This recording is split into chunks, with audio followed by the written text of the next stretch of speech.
آج ہم اسلامی روایت کی ایک بہت ہی دلچسپ کہانی پر بات کریں گے۔ ایک ایسی کہانی جہاں بڑے بڑے فلسفیانہ سوالات کا جواب کسی کتاب میں نہیں بلکہ مٹی کے ایک عام سے ڈھیلے میں چھپا تھا۔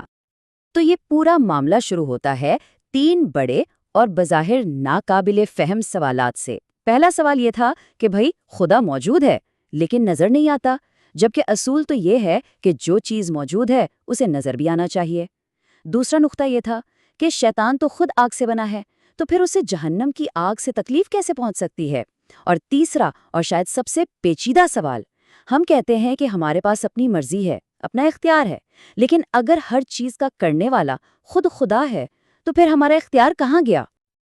اچھا، تو منظر کچھ یوں ہے کہ ایک بہت بڑے عالم امام ابو حنیفہ اپنے شاگردوں کو پڑھا رہے ہیں، اور وہ ان سے امام جعفر الصادق کے بیان کردہ انہی 3 نکات پر بات کر رہے تھے اور بتا رہے تھے کہ یہ باتیں منطقی طور پر ان کی سمجھ میں نہیں آ رہی۔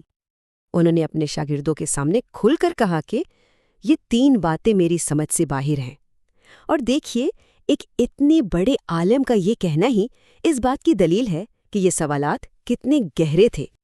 اور وہیں قریب ہی ایک صاحب بیٹھے یہ سب سن رہے تھے۔ ان کا نام تھا بہلول۔ وہ اپنی عجیب و غریب لیکن بہت گہری حکمت کی وجہ سے جانے جاتے تھے۔ اب یہاں سے کہانی میں ایک ایسا موڑ آتا ہے جس کی کسی کو توقع نہیں تھی۔ یہ فلسفیانہ بحث اب لفظوں سے نہیں بلکہ ایک بہت ہی عجیب اور حیران کن حرکت سے حل ہونے والی تھی۔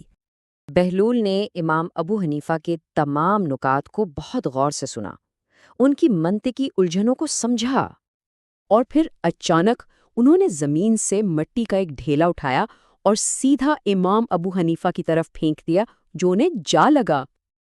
اب سوال یہ پیدا ہوتا ہے کہ آخر کوئی ایسا کیوں کرے گا؟ یہ تو ایک بالکل ہی بے تکی اور جارحانہ حرکت لگتی ہے نا؟ لیکن دراصل اسی ایک عمل میں ان تینوں سوالوں کا جواب چھپا تھا۔ ظاہر ہے اس حرکت پر تو ہنگامہ ہونا ہی تھا۔ امام ابو حنیفہ کے شاگردوں نے فوراً بہلول کو پکڑ لیا اور معاملہ سیدھا پہنچا شہر کے قاضی یعنی جج کے پاس۔ عدالت میں امام ابو حنیفہ نے شکایت کی، اس آدمی نے مجھے مٹی کے ڈھیلے سے مارا ہے، جس پر بہلول نے بڑے سکون سے جواب دیا، میں نے آپ کو نہیں مارا، یہ تو خدا کا کام ہے۔ آخر آپ ہی کا تو کہنا ہے کہ ہر کام کا کرنے والا وہی ہے۔ یہ سن کر امام ابو حنیفہ غصے سے بولے، مجھے اس چوٹ سے شدید تکلیف ہو رہی ہے اور تم اس کا مذاق بنا رہے ہو؟ ان کا یہ جملہ، ان کی یہ تکلیف، بس یہی وہ موقع تھا جس کا بہلول کو انتظار تھا، اور یہیں سے بہلول نے اپنی منطق پیش کرنا شروع کی۔ انہوں نے سب کو دکھایا کہ کیسے ان کے اس ایک عمل میں، اس مٹی کے ڈھیلے میں، ان تینوں گہرے فلسفیانہ سوالوں کا عملی جواب موجود ہے۔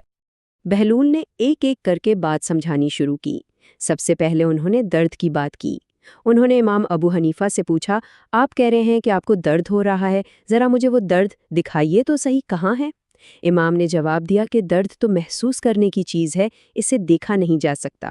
بہلول نے فوراً کہا، بالکل اسی طرح خدا بھی موجود ہے، بھلے ہی وہ ہمیں نظر نہ آئے۔ پھر وہ دوسرے نقطے پر آئے، یعنی مٹی کی دلیل۔ انہوں نے کہا، آپ کی تخلیق مٹی سے ہوئی ہے اور یہ ڈھیلا بھی مٹی کا تھا۔ اگر مٹی کو تکلیف پہنچا سکتی ہے تو آگ سے بنا شیطان جہنم کی آگ سے تکلیف کیوں نہیں اٹھا سکتا؟ اور آخر میں انہوں نے آزاد مرضی کی بات کی۔ بہلول نے کہا، آپ نے مجھ پر مارنے کا الزام لگایا، اگر ہر کام کرنے والا خدا ہی ہے تو پھر آپ مجھے قصوروار کیوں ٹھہرا رہے ہیں؟ آپ کا مجھے الزام دینا ہی اس بات کا ثبوت ہے کہ انسان اپنے عمل کا خود ذمہ دار ہوتا ہے۔ تو اس طرح مٹی کے ایک معمولی ڈھیلے نے فلسفے کی بڑی بڑی گتھیوں کو سلجھا دیا۔ ایک عملی مثال نے ساری نظریاتی بحثوں کو ختم کر دیا۔ تو خلاصہ یہ ہے کہ اس ایک واقعے سے 3 بڑی باتیں ثابت ہوئیں۔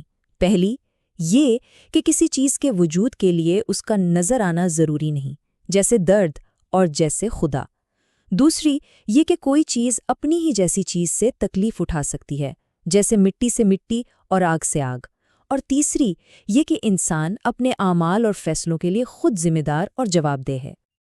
اور یہ کہانی اپنے پیچھے ایک بہت گہرا سوال چھوڑ جاتی ہے، کیا حقیقی حکمت اور دانائی پیچیدہ نظریات اور کتابی باتوں میں ہے، یا پھر ہمارے ارد گرد موجود سادہ روزمرہ کی حقیقتوں میں؟